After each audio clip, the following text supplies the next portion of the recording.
Hi, I'm Astrid Sheckels. I'm the author and illustrator of Hector Fox and the Giant Quest, and I'm really excited to get to read this story to you. And while I'm reading it, we're doing something together, and that's really special. I hope you enjoy this story. All right, let's get started.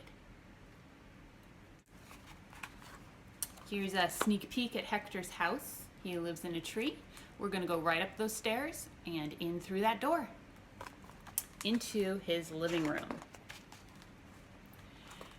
Hector Fox had just finished reading a splendid story to his friends. "I wish fairy tales were real," sighed Lucy Skunk dreamily. "They might be," teased Mo Martin. "You never know." "Why don't we go exploring and find out?" suggested Hector.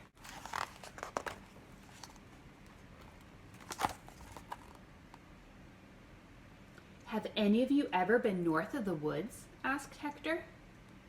All the friends shook their heads. "My grandfather warned me about that place," piped up Charlie Chipmunk. "He called it the Forbidden Marsh." "I've heard there might even be a giant up there," added Jeremiah Rabbit.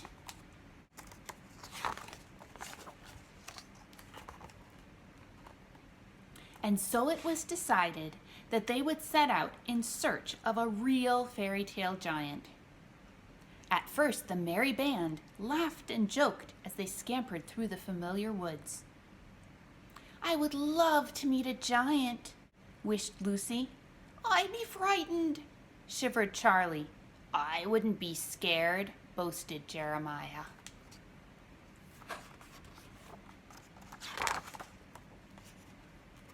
But as they headed farther north, they grew silent and wary. After crossing a small stream, they entered an even darker part of the forest. "This is creepy," whispered Charlie. Suddenly, a huge shadow loomed ahead of them. The friends all gasped with fright.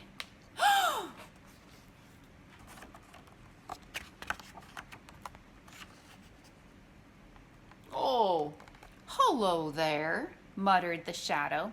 It was only their friend, Rufus Bear. "We are in search of a fairy tale giant," Hector explained. "It isn't you by any chance, is it?"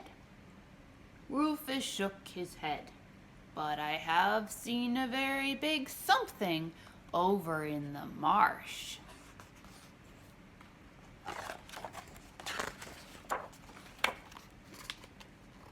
"This must be the Forbidden Marsh," Hector told the others. "Remember, giants are very good at hiding. We must keep close watch at all times." "It might be watching us right now," smirked Mo. "You never know."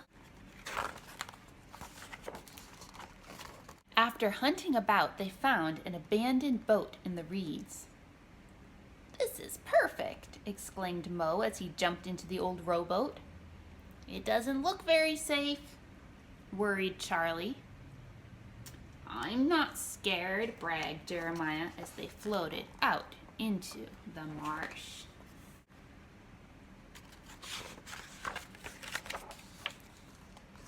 All seemed well until Lucy suddenly shrieked, "We're sinking!" "Everyone, keep calm," cried Hector. "Don't panic." But the boat tipped sideways, dumping them all into the swampy water. Dripping wet, they dragged themselves to a tiny island.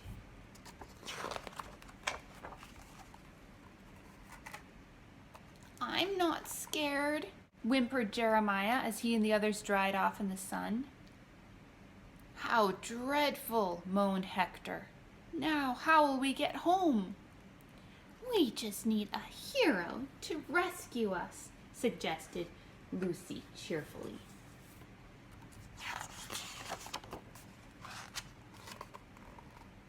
"But there is no hero," thought Hector sadly, "and our quest has failed miserably." As night approached, they huddled closer together to stay warm, certain that they would not sleep a wink.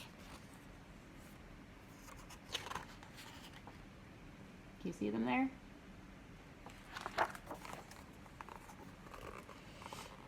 In the morning, they awoke to the smell of smoke. Their once empty clearing now had a crackling campfire. Suddenly, an enormous shadow emerged from the trees. They all gasped. "It's the giant!" shrieked Lucy.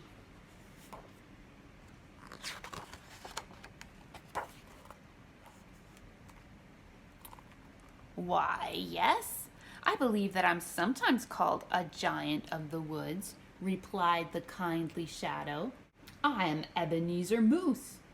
Welcome to my island. Come and eat." And so the friends ate a hearty pancake breakfast with Ebenezer, while they told him all about their adventures.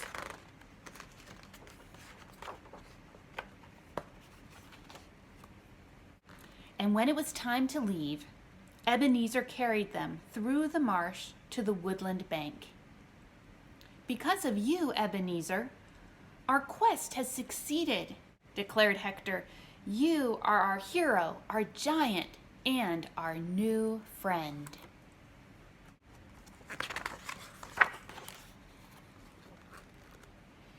They soon said goodbye to Rufus and then continued on their way home. "So fairy tales really are real," sighed Lucy. "What will you read us next, I wonder?" Mo asked Hector. "Another giant story?" "No, I think we've had enough of that," answered Hector. "Let's read a mystery."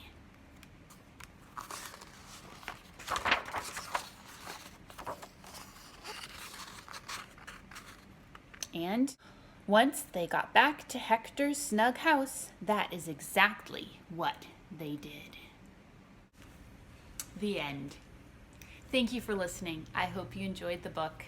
And I also hope you will get a chance to go outside and do some exploring and discovering of your own. Maybe you'll even find a fairy tale giant. You never know.